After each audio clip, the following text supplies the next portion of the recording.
y'all said that y'all study by yourselves or with y'all teachers? Me personally, I study with everybody. I study for people I didn't even know on the bus. What was some effective studying methods that you use?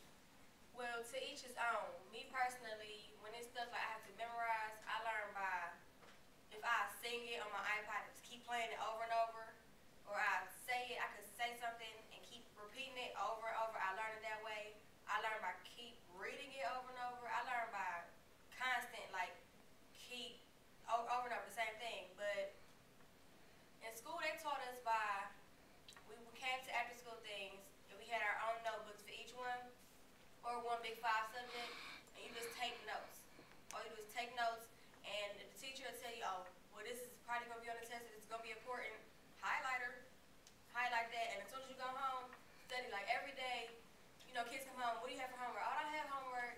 Even though it's not assigned, you do have homework, because whatever you learn that day is what you go home and study. And so, I highlight everything.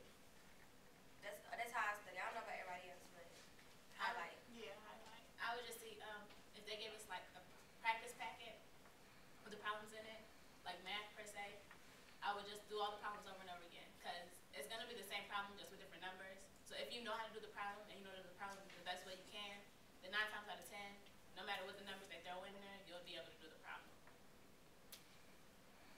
It's a thing called Ogt.org. I know for sure about that, Ogt.org.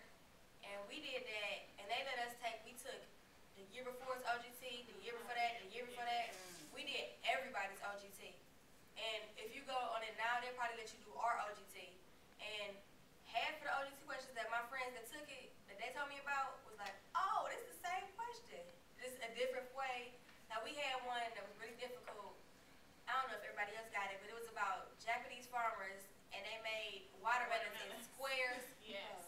And I know I got that wrong, but you need to really study about that one, because that was really on it. And they said it might be on there again, but it'd be by like oranges or something else. But that was really hard for me. That was on the science? Yeah, science. But science isn't that hard, really. It's not. And like when you take the OGT, don't you know how you get 50% on